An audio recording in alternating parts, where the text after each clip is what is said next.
The little boy stood on the cracked sidewalk, tears streaking down his dusty cheeks, clutching a torn teddy bear in one hand. His voice trembled as he pointed toward the old house across the street and said, "He hit my grandma." The air fell silent. Even the rumble of motorcycle engines died down. The group of bikers, tough-looking men and women in leather jackets and road-worn boots, had just stopped at the gas station nearby when they heard him cry out. One of them, a broad-shouldered man with a gray beard named Rusty, took off his helmet, his blue eyes narrowing in concern. "Son," Rusty said gently, crouching down, "what did you just say?" The boy's bottom lip quivered. He hit my grandma. She fell. She won't wake up." Rusty exchanged a quick glance with the others. Without another word, the bikers turned off their engines. The leader nodded once, and in seconds, their bikes rolled forward, chrome glinting under the afternoon sun, until the white parked right outside the peeling white door of the small, neglected house the boy had pointed to. Before we continue this powerful story, make sure to like, share, and subscribe to the channel. Kindness Hope, where every story reminds us that kindness still matters. Rusty knocked on the door hard enough to shake it.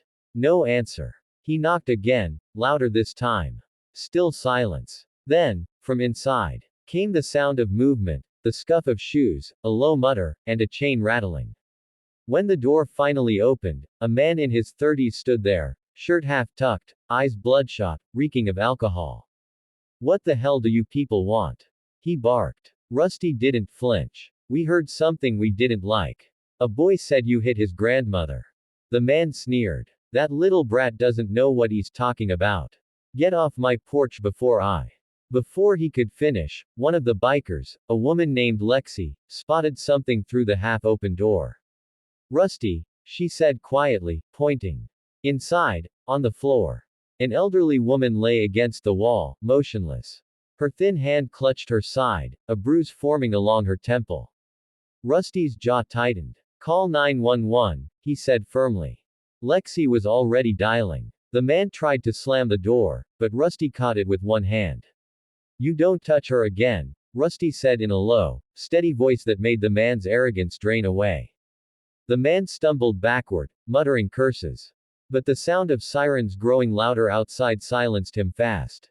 When the paramedics arrived, the bikers stepped aside, letting them through. The boy ran to his grandmother's side, clutching her hand as tears spilled freely. She was conscious now, whispering weakly, "I'm okay, sweetheart."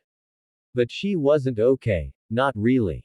Years of quiet suffering had carved pain into her every wrinkle.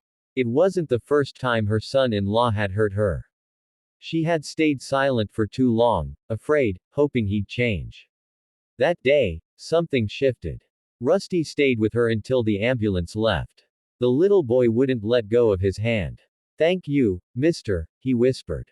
Rusty smiled faintly. "You're a brave kid. You did the right thing." As the police took the man away in handcuffs, the bikers stood silently by their bikes.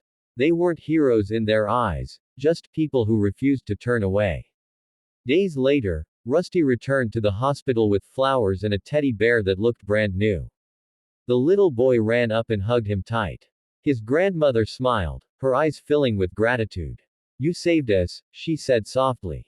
Rusty shook his head. "Nah, ma'am. Your grandson did. He spoke up when it mattered." The other bikers pooled together and helped find the grandmother and child a small apartment, safe, clean, and close to the school. They even repaired the old bike the boy's late father had left behind, painting it bright red. The kid would ride it around the parking lot every afternoon, waving whenever the bikers passed by. Months later, on a warm spring day, Rusty parked his motorcycle in front of that same little apartment. The boy came running out, waving, with his grandmother sitting on the porch, healthy and smiling again. She handed Rusty a small envelope. Inside was a photo, the bikers standing with her and her grandson the day they moved in, all smiling. On the back, she'd written, "You were strangers once, but now you're family." Rusty stood there quietly for a long moment, staring at the picture. The road had taken him to many places, but none had left a mark quite like this one. He looked at the boy and said, Keep looking out for her, little man. You've got the heart of a protector. I will, the boy said proudly. As Rusty started his engine, the other bikers joined in, one by one, the familiar thunder filling the street. But this time, it didn't sound menacing. It sounded like strength. Like family. Like a promise that good people still existed. As they rode off into the fading sunset, the boy called out, "Thank you, bikers." His voice echoed through the quiet neighborhood, pure and full of hope.